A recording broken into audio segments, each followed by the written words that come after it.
The mask in which it interacts with us always changes, but the phenomena remains the same. And by doing that, we're able to track it. There's a reason why they give us the illusion of power. And it's that illusion of control that a lot of people buy into, not realizing that in many cases they're not the predator, they're the prey. There was no love and light with regards to my experiences, not once. Yep. It was more of a fear, and when you were entrapped in that fear, you were part of that fear. Anything that will take a child, a man, a woman out of its safe environment, under the hours of darkness, under this umbrella of secrecy, is not doing it for the good of those people. I think that we're, all us UFO investigators, abductees, contactees, all of them, I think we're like a bunch of dogs chasing a bus. One of these days that bus is going to stop, and you're not going to like what gets off that bus. We have this spaceman ideology now, this hypothesis that they are from outer space, when this force is perhaps doing this. What's it going to be next?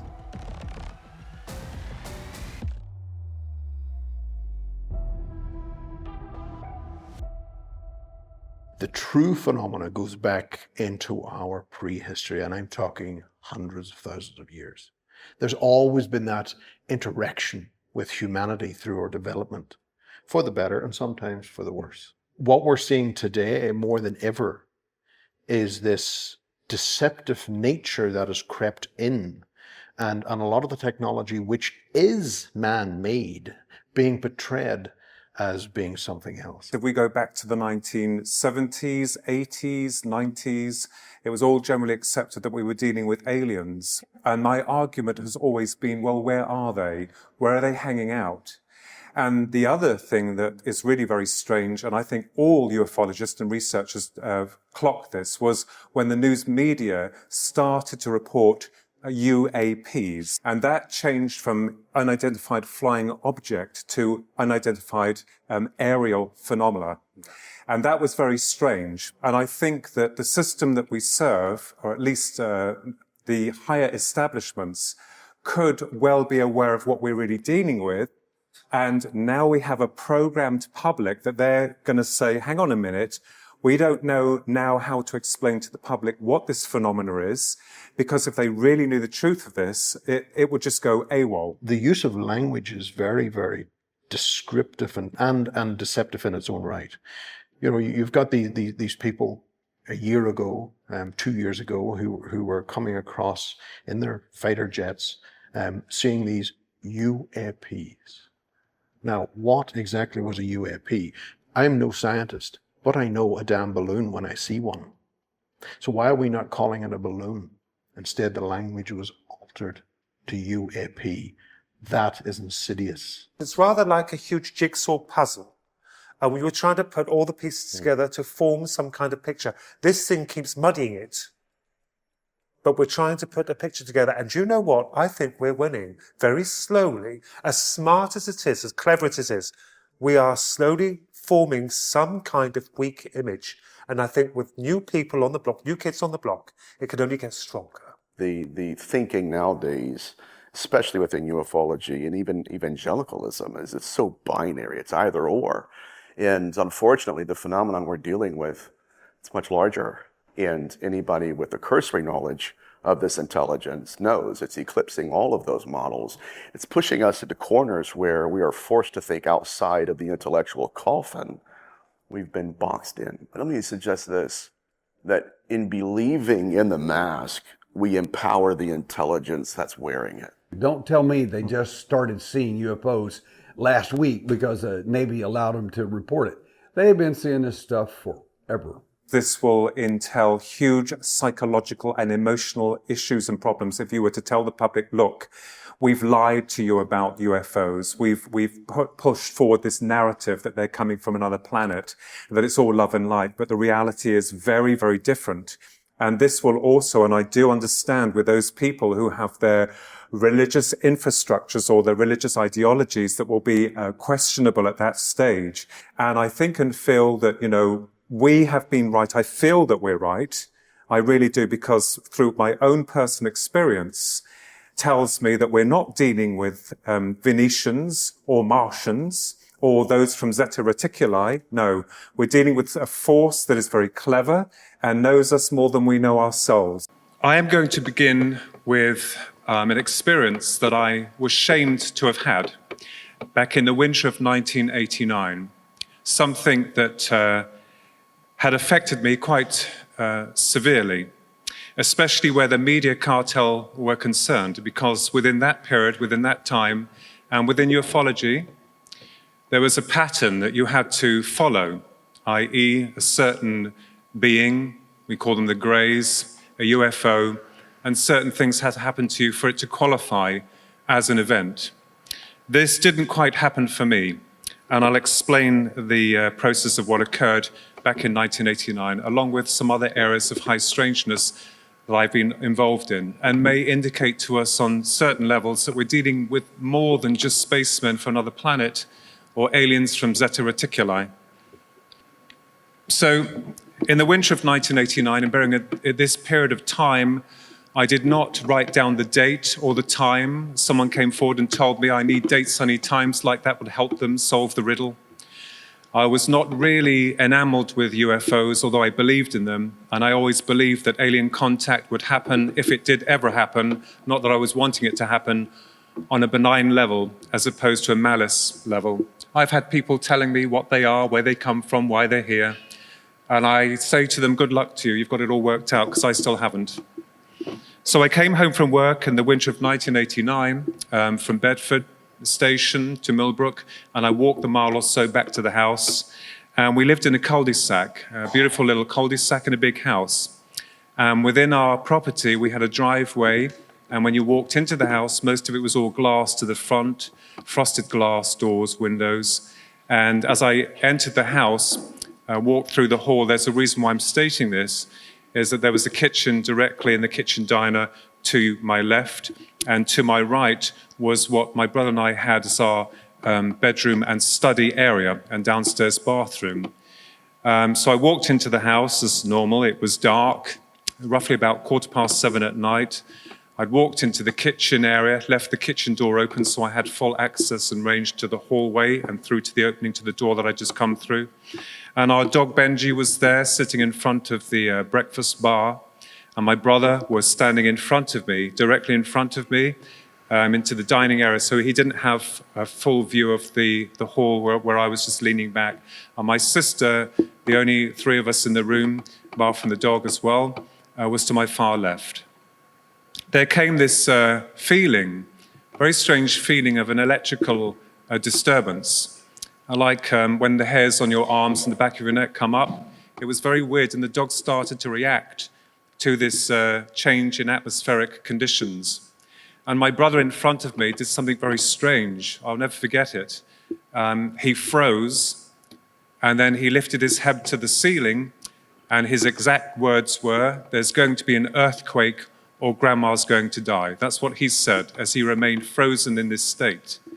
And the dog started to go even more mad, and I thought, well, there's no earthquake, and our maternal grandmother at that point was still very much alive. And immediately, upon this happening, there came this light through the frosted glass doors to the hall area. So it looked, I thought, first of all, that our mother was coming back from work early and was driving up the driveway. But the light intensified. The white light got brighter, and incredibly, the door, the glass door to the house, the opening, started to bend backwards and forwards as though it was becoming pliable. This all happened in a matter of seconds, and this small being came through the glass of the door where this light was.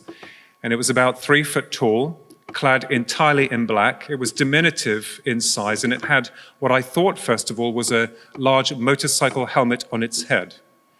And as it came through the door very quickly, the door returned to normal, the light disappeared, and it ran straight forward to the downstairs bathroom or the study and bedroom. Well, at that point, my brother snapped out of his trance, and I was so shocked by what I'd seen, I couldn't explain it. And this being, whatever it was, ran then from the corner left across the hall and up the stairs and disappeared. And I shouted, "There's an intruder in the house." And I think I screamed, "There's an intruder in the house." and I reached behind me to grab a knife from the drawer. My brother, who had come out of his so-called trance, if it was a trance, immediately reacted, and my sister. And we searched the house, and there was nothing. And I remembered I broke down because I couldn't understand what on earth had occurred. The true horror of what was about to occur did indeed happen in the early hours of that morning, because I found myself floating then in the hall of where this being had originally come through in the light, floating on my back, and with my head facing the kitchen glass doors. And as I awoke, I thought, well, you know, am I dreaming? And I thought, no, I'm not dreaming. I'm actually on my back. And I started to be being pulled through the glass to the kitchen door. So something had a hold of me and was pulling me. And there was nothing I could do to prevent this from happening. And this feeling, this sensation carried on through to the kitchen, through to the conservatory, and then I was pulled out into the garden. I knew that I was in control of my thoughts, but I was not in control of my actions.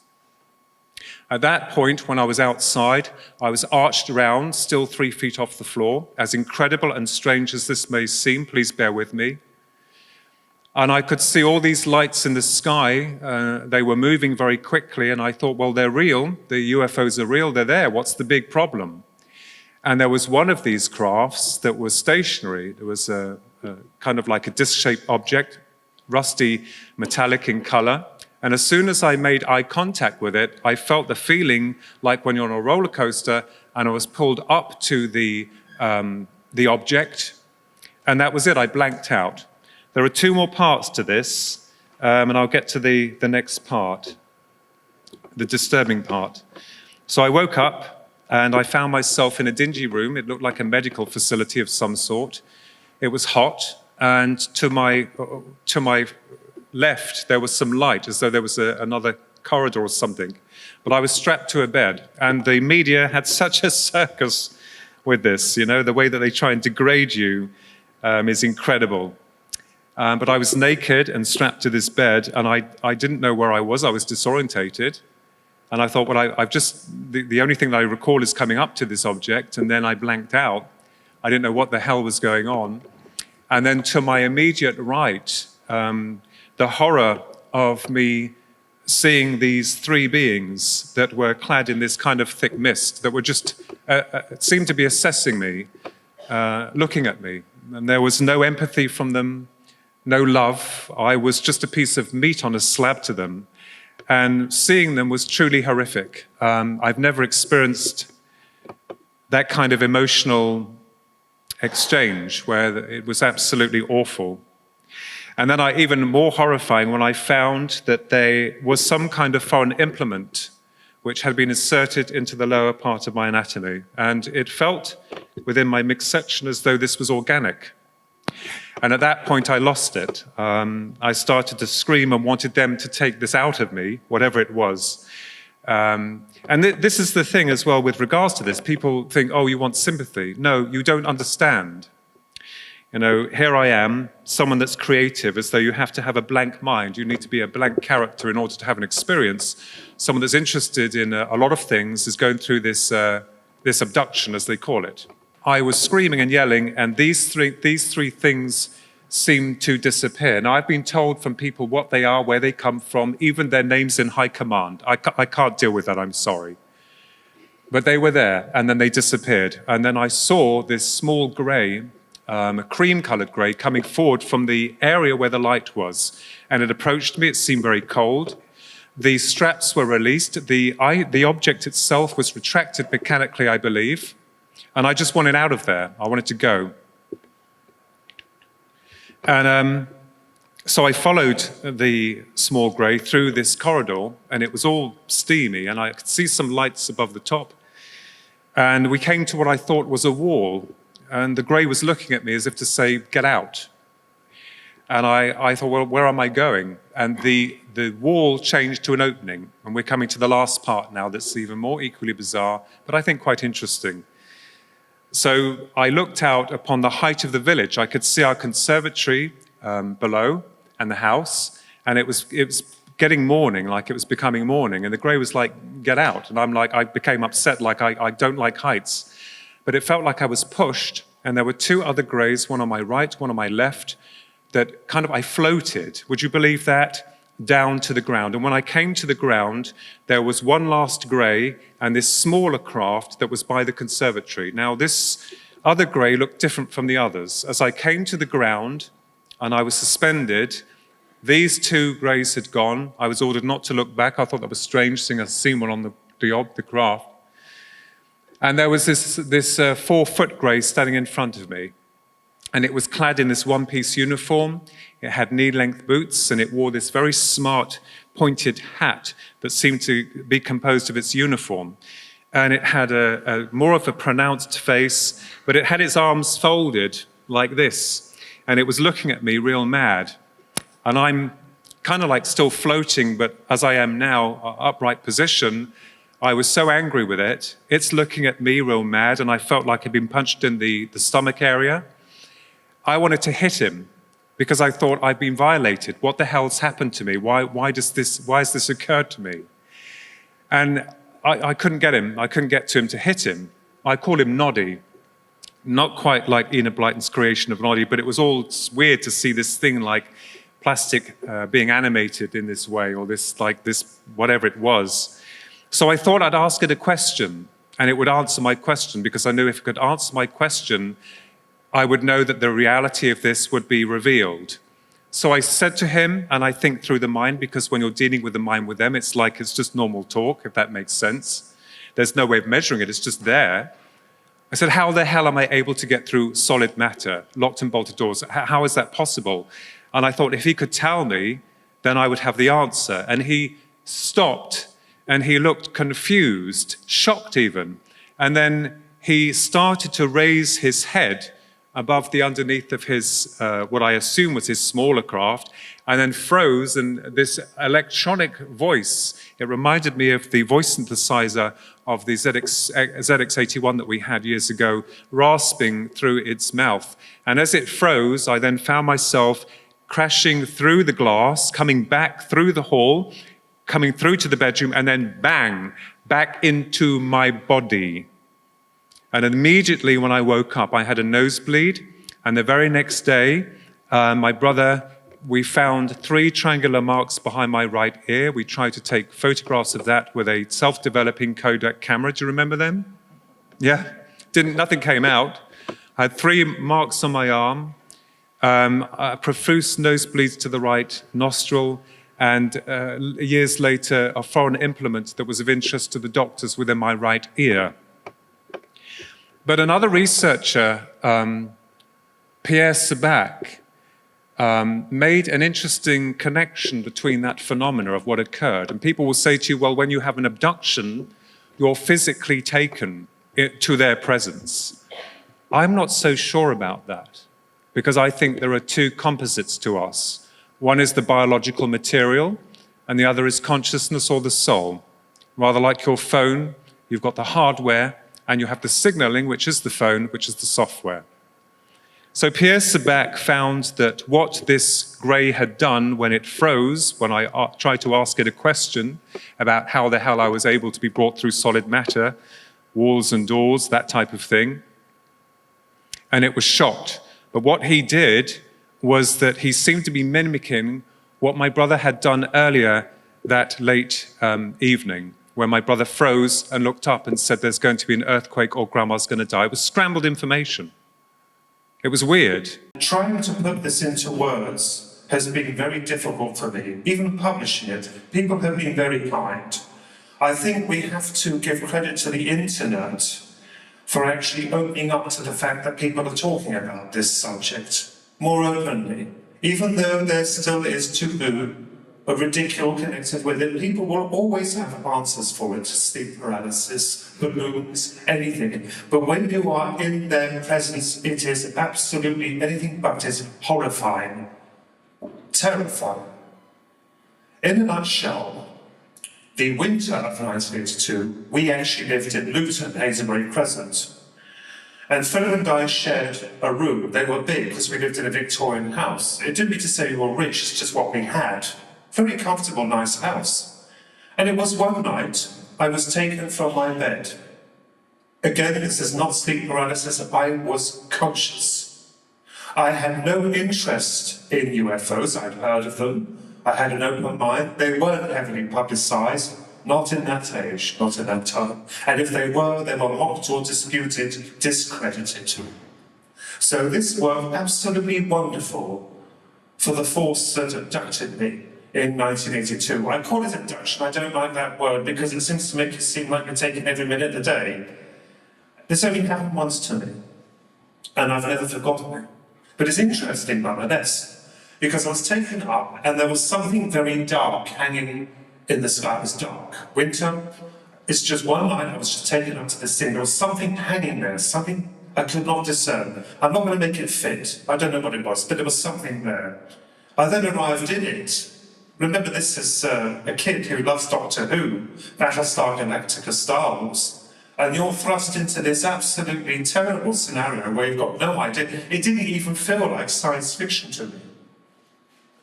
I found myself in a wheelchair, a modern wheelchair, and I knew there was someone behind me, the boss. That's what I called him. Now, there were three figures ahead of me, and they were uniformed, similar, something like this chap here.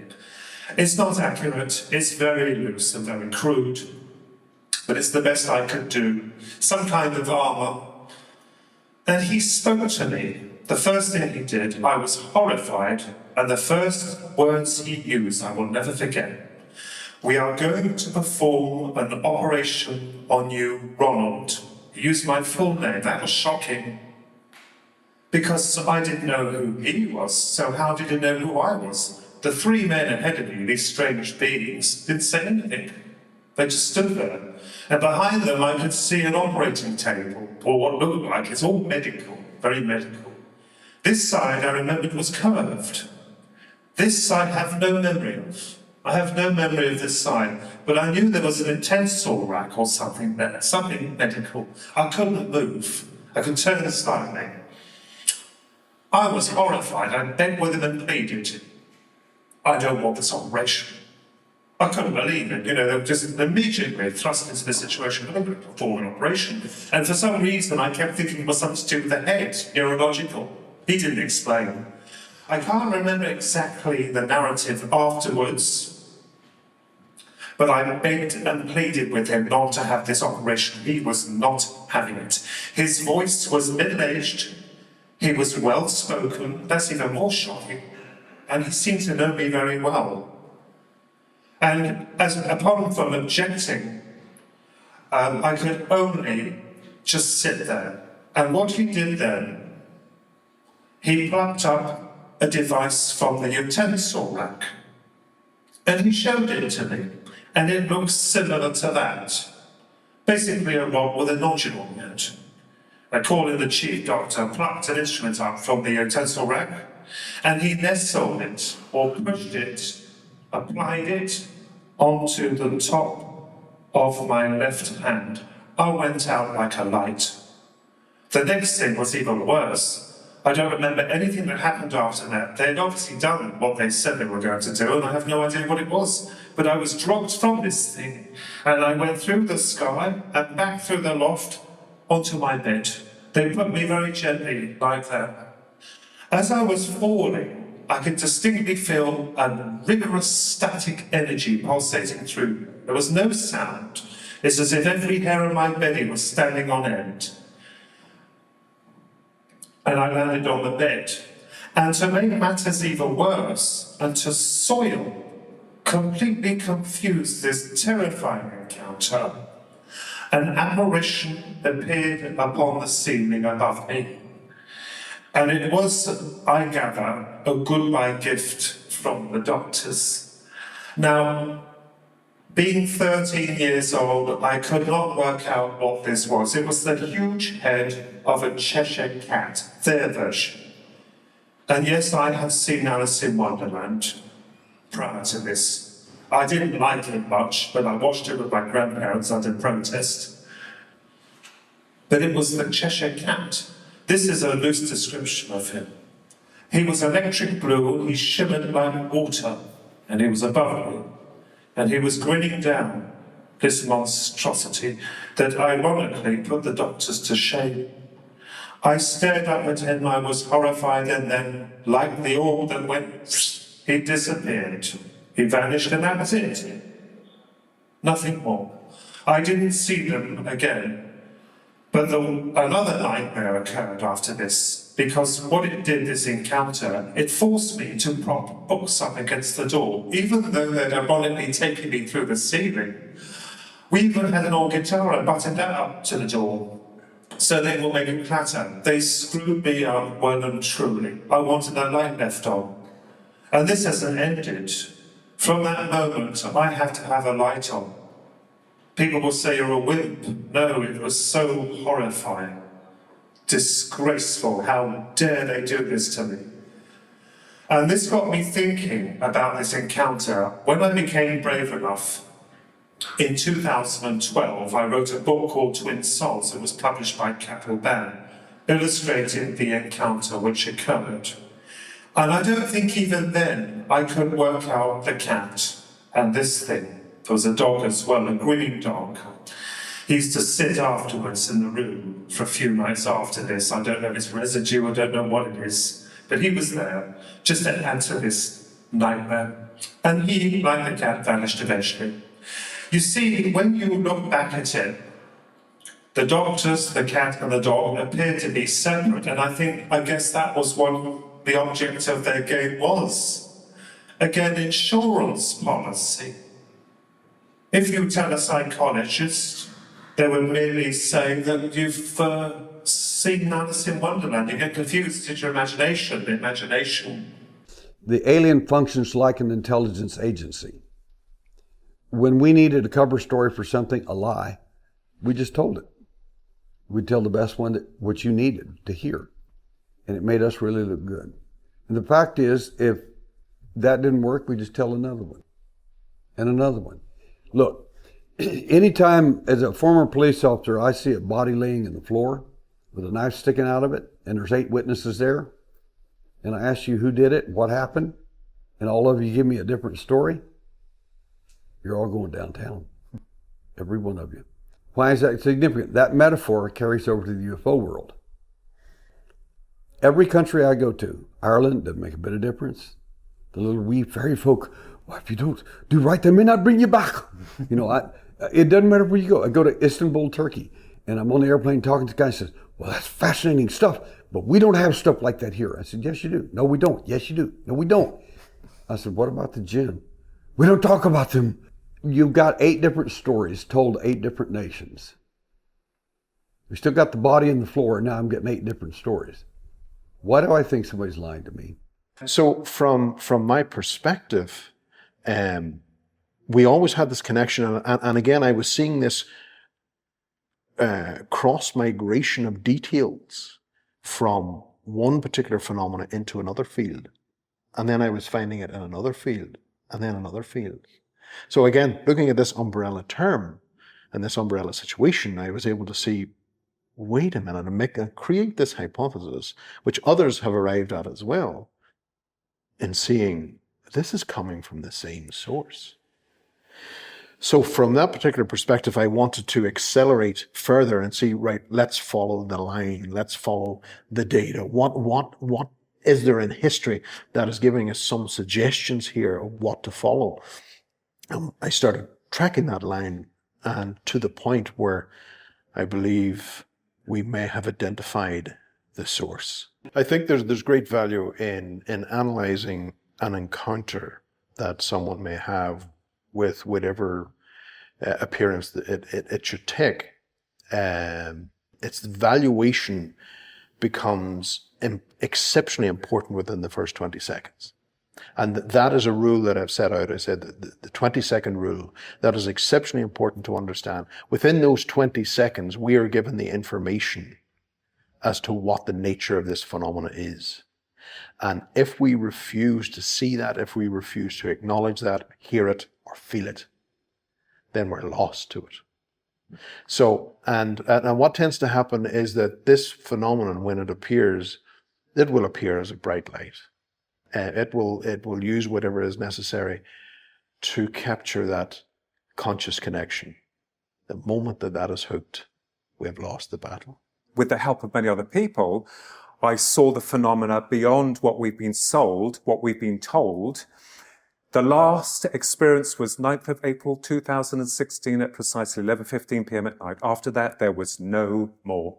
Through the acknowledgement of what we may be dealing with, it's as if, like I do joke and say, perhaps me and my twin brother were to them washed out old has-beens, or that an acknowledgement that we've kind of clocked what's going on, and it's like, well, the game's over. We need to remove ourselves away from them because we need to attach to someone else. But certainly, I felt beforehand that, wow, I'm connected with aliens from another planet. They're interested in me. And it's like this dimension of opening of other areas of the psyche, of consciousness, of life after death was really prevalent and something that still pushes me.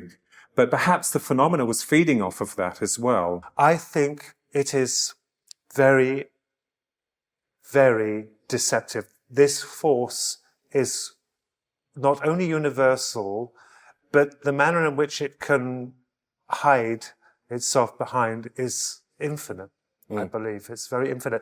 And I, myself, how I reached that own conclusion was through, perhaps in the past, looking at the greys themselves. And the people telling me when I drew them or illustrated them, they would say, that's not how they looked. Oh, so they differ again and again and again. So we have different shapes, different sizes. And not just that, but the fairies. A ufologist told me that his mother met a fairy once and she gave her this bottle of elixir. She told her to drink it. And if she drank this bottle of liquid, she'd never get ill. She drank it, she never got ill. That's not a fairy. But in the past, people would have believed it. I would have believed it when I was younger. Yeah. Because my grandma talked about fairies, and I think she was covering it for something else. These, our ancestors, are much wiser than we give them credit, I think. Now let's look at the abduction phenomena. What happens is that people find themselves being taken through solid matter. I've had people telling me that they have Star Trek technology and they beam you up. Well, my brother quite rightly said, if they could do that, why don't they just blank you out through the whole experience? Why do you have to be awake during that procedure? So with the abduction phenomena, these beings, these elusive greys as we know them to be, are able to extract the real essence of what we are and bring them into their domain. There is a sense of timelessness, of spacelessness. Communication is done through telepathy.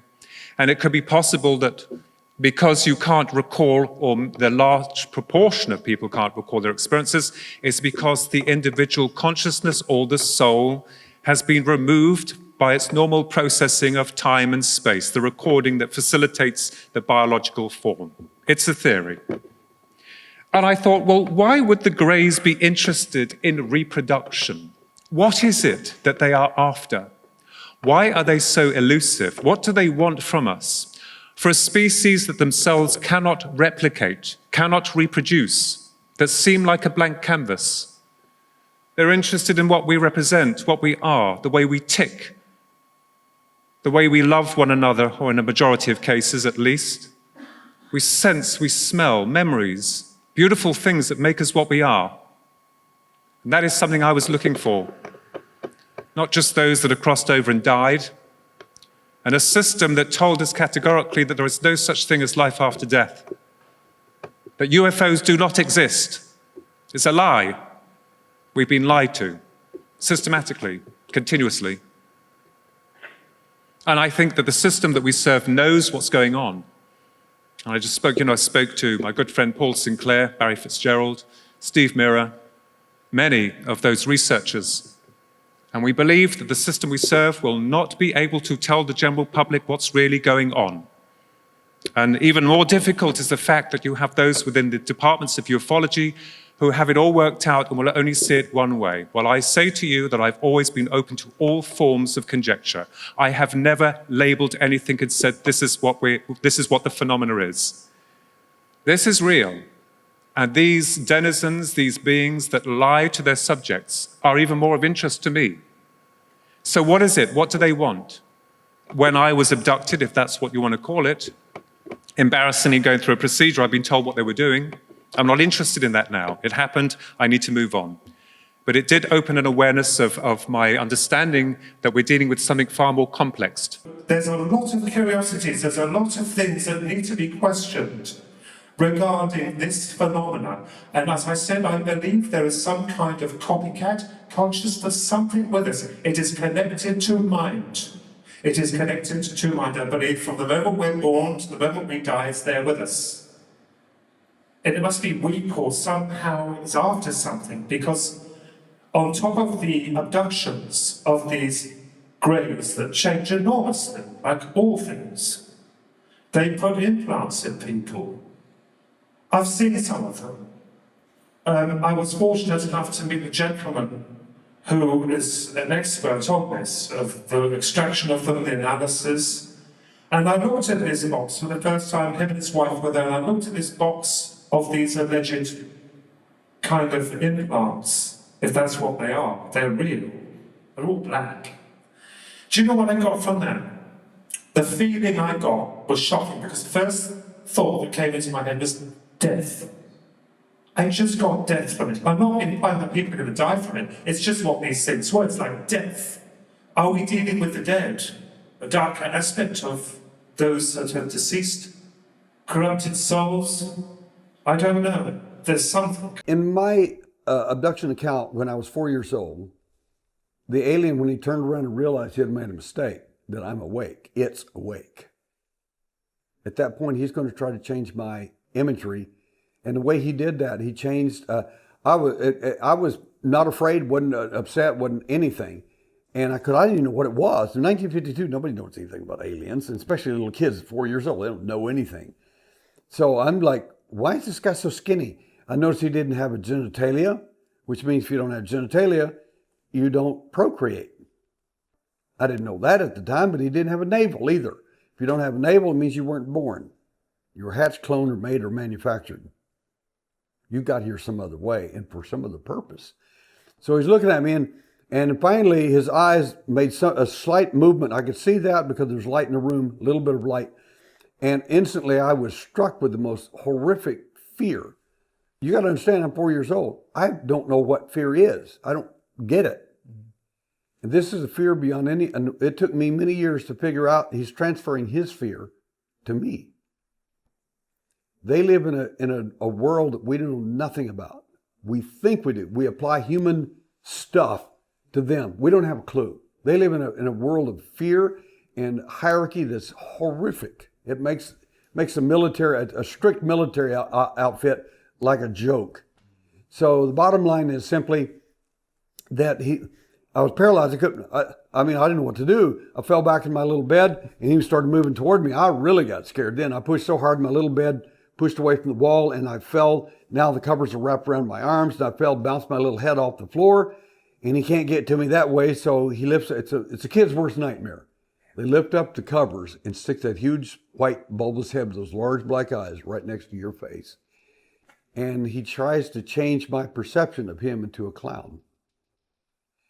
Now, I knew he wasn't a clown. He's not shape-shifting. That's not happening here.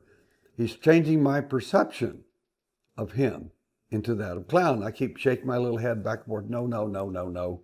Because I wanted to remember this clown for what he was, not for the clown he wanted me to think he was. The Greys themselves are interested in replication. They're interested in hybridization, so we are told. Why is that? Are they clones?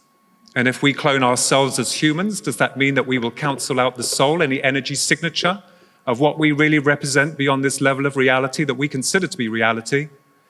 The Greys are looking for something. And perhaps even through these other denizens, the reptilians or whatever they are, who knows? Are they working together? Is the force the same? Is it presenting itself in the way that it would understand that I would see it? I don't know. So it was of interest to me to find out what these were. And this is back in 1996.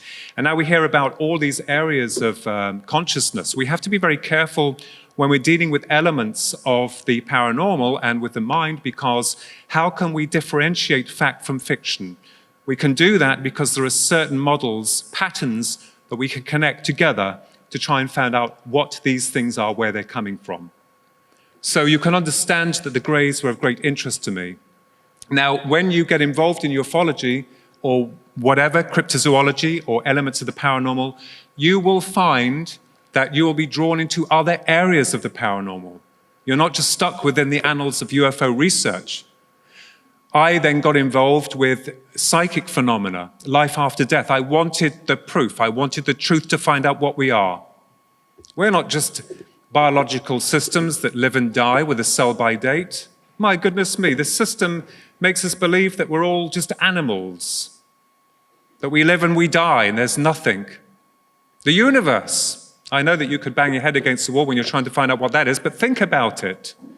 The enormity of space and where we are. What is holding space together? And you also notice, without jumping the gun here, oh, there could be life out there, but it's too far away to get to. Yeah? And these other, people in society, well-known people, they just look after their credentials. They come out of the cupboard, they're wheeled out. Oh, yes, UFOs are real, aliens are real. And then when it all goes quiet, they wheel themselves back in again. No, we want the truth. That's what we're after. The major, there's been a lot of things that have happened to me and my twin brother. A lot of them quite, incidental, but close-up range with UFOs. But there were 4 major incidents, including my brother's connection with the doctors and also with our maternal grandmother when we were young, with a silver orb in the garden in their house in Felton, Middlesex. I always say to people, keep your experiences exactly as they occur. Don't add or subtract. On the 9th of April 2016, at precisely 11:15 p.m. at night, my brother and I had been at a police friend's birthday party for me and my brother. I didn't drink because I was driving, as God is my witness. My brother didn't drink either. And I was ready to go about 10:45, 10 to 11. And my sister and my niece were there, and they'd gone off on their own. It was a cold, clear night. And as I was driving back towards Kempston from Copel, the village Copel, my brother and I clocked these 3 enormous lights, white lights, in a triangular formation close to where we lived. And we thought, well, there must be some workman lanterns or something. And when we got closer, I got onto Cow Bridge. I had to stop the car and wind the window down. I have an electric window now. I've gone posh now. I have a button you press, the window goes down. But then I wound the window down. And I wanted to hear any sound. There was no sound. And these lights seemed to have descended. When I drove up to the house, the most incredible thing ever. These 3 huge, not these, this is another part that my niece got involved with this. They were hanging 90 feet above our heads. They were huge. As I got out the car with my brother, staring up, there was no sound. They were white, glowing, in a triangular formation. They were separate because you could see the stars through them. And my mobile phone was going off. It was my niece trying to get hold of me, because she, at that point, had been taking her mother home to Marston and at Lower Shelton. She was going back to Marston. She pulled the car over because she saw these objects on their way. She got out the car. She was so scared. She filmed them on her mobile phone. They have been analyzed. That's a daytime image of it. Jason Gleaves of UFO Only kindly went through the whole thing because I wanted to find out what they were. I wanted the truth. And the other picture on the left was another man that came to me when he was coming for a reading and said, I have something to show you about the thing that happened to you on the 9th of April. This is what I caught. And these 3 lights have been seen, and you can see the triangular formation of illuminated lights, enlarged and enhanced view. There seems to be some energy. I had a feeling like they were communicating with one another. I can't prove that, but they were looking for something. And that's another image of the UFOs. Now, when my brother and I were observing them, there was no one around. It was a Saturday night. No one walking their dog, no one coming from the pub, no cars, just me and my brother. And when we spoke, it was like it just snowed. You know that muffled feeling? And the objects that were in a triangular formation, the one to the far left came to the one to the front, stopped, went back, then they configured it into a line, and they shot off, like moving across glass. It was incredible. The next day, on the 10th of April, we had a helicopter, a white helicopter, so low to our house roof house, the top, coming round in circles 3 times. We could see the pilots Didn't know what that was about, and there was no mention of it. Andy Thomas, I did a talk up there for him. He found out that the objects, we discovered that they had been moving from the Isles of Scilly and operating across the St. Michael Mary ley line. So we think the UFOs were attracted to the ley line, or they were looking for something, but we had been honored, privileged even, for them to be hanging over us, or were we? You'll find that this phenomenon is very strange. It seems to integrate on a personal level and leaves you with no answers, more questions. Since that time, there's been no more appearances of UFOs, and I think perhaps the phenomena now sees my identical twin brother and I myself as nothing more than washed out old has-beens. There's a joke there. We have a sense of humor. They're probably no longer interested in us because, we clocked what they may be. An energy, a force, an intelligence that is so far removed from what we've been sold already, from the media cartel. And this is why I think the system will have a hard job telling the general public, what we may be dealing with on an empirical level of not just ufology, but conscious awareness. So you fall into a category where people label you. You're this and you're that. You're attacked. Truth is, I don't care. I'm not bothered anymore. What bothers me is the truth and what's really going on, because I care for all of us, the essence of what we are, what we represent beyond the physical part of our biology. Even our past is suspect. Have you noticed that? There is no clarity, is there, about our genesis? It's all wavering in the wind. We have the religious interpretation, as I said before, faith and hope. That's great, isn't it? Yeah, that's safe. And the scientific cold interpretation, chaos. I didn't buy it.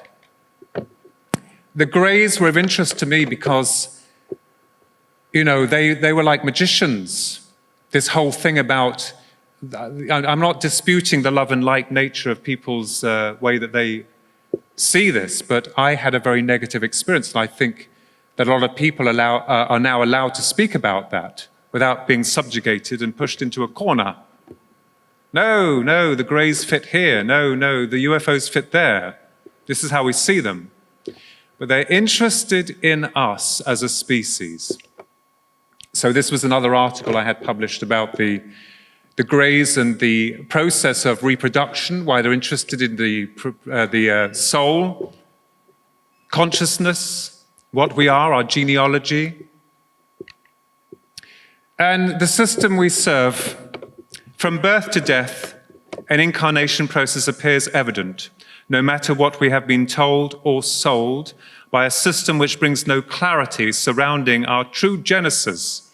To them, we are merely a biological machine. The system sees us as just worthless instruments of work to pay taxes.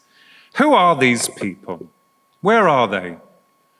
Like the magician and the Wizard of Oz, they hide behind a curtain, don't they? These rich, powerful people, and their puppets are orchestrated within society to do their bidding, and they're rewarded beyond measure.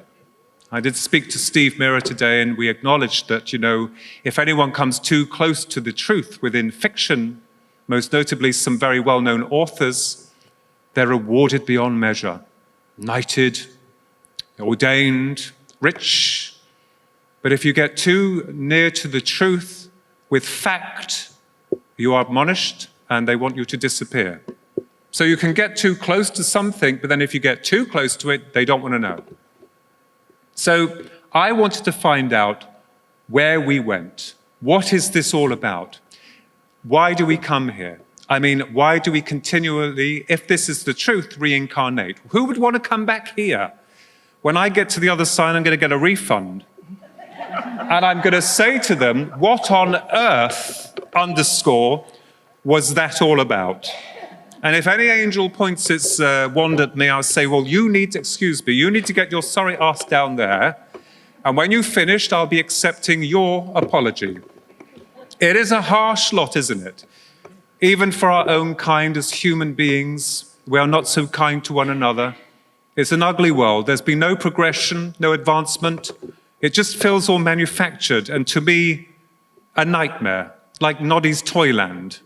It's pathetic. But we have brilliant minds, all of you here, and other researchers trying to push outside those boundaries of reality and not seeing the fabricated version we have been sold.